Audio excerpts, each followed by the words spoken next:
आलसी टिड्डे। एक समय की बात है, गर्मी का मौसम था और रहते थे टिड्डों का एक झुंड। हल्की गर्मी, ताजी हवा और हरी घास में खुश रहा करते थे टिड्डे। अच्छा समय था। एक दिन जब टिड्डे खेल रहे थे तो उन्होंने कुछ फलों और सब्जियों को जलते हुए देखा। टिड्डे इनको देखकर हैरान रह गए। टिड्डों के नेता को उन फलों और सब्जियों के पास से कुछ आवाजें सुनाई दे रही थी। थोड़ा पास जाकर उन्होंने झांका। टिड्डा नेता ने देखा कि असल में वो कुछ चींटियां थे जो फलों और सब्जियों को अपने सिरों पर उठा ले जा रहे थे। सारा खाना लेकर अपने चींटी घरों में डाल रहे थे।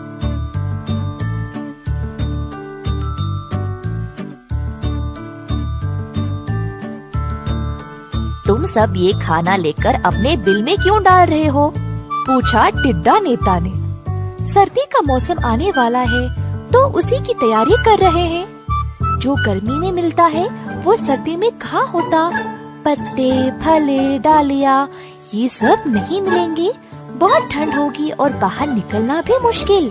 इसीलिए हम अभी थोड़ा मेहनत करके सब कुछ जमा रखते हैं। बेशक तुम चींटियों को ऐसे ही सिरदर्दी उठानी पड़ती है। देखो कितने छोटे और कमजोर हो। हम लंबे और बलवान हैं।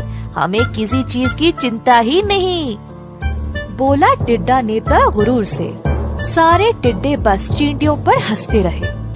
हर रोज चींटियां अपना काम करते जा रहे थे और खाना जमाते रहे और टिड्डे बस इनका मजाक उड़ाने में थे। इसी प्रकार कुछ दिन बीत गए और गर्मी का मौसम भी खत्म होने को आ रहा था।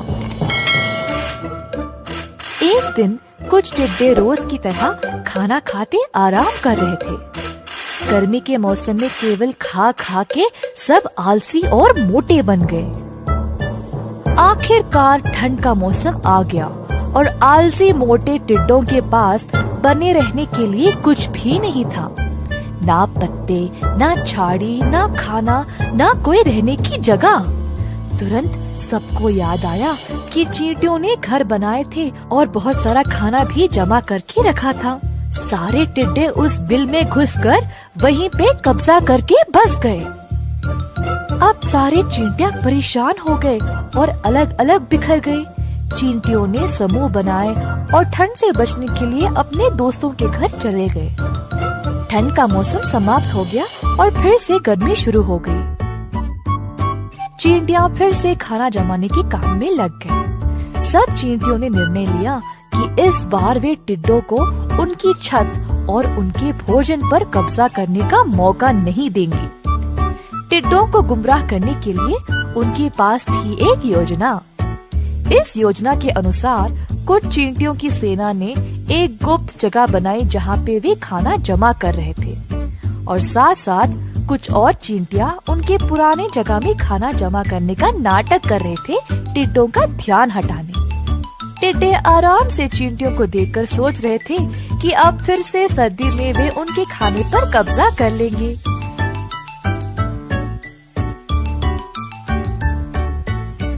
दोबारा आ गया ठंड का मौसम।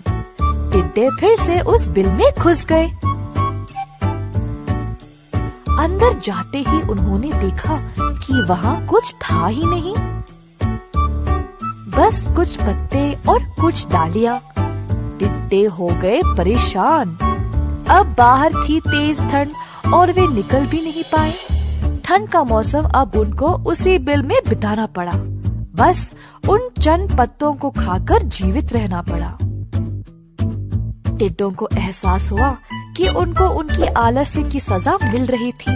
जब वे गर्मी में बाहर निकले तो दुबले पतले और कमजोर पड़ गए थे। कुछ फल और पत्तों को खाकर अपनी सेहत का ध्यान रखा। पूरी तरह स्वस्थ होने के बाद टिड्डों ने भी खाना जमाने का काम शुरू कर दिया।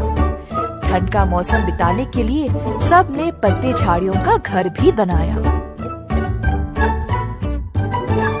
आलसी टिड्डे जो एक समय पर लापरवाह थे, अब चींटियों की तरह मेहनती और बलवान बन गए। इस कहानी से हम ये सीखते हैं कि हर काम सच्चाई और ईमानदारी से करना चाहिए, क्योंकि आलस्य हमें बर्बाद कर देगा।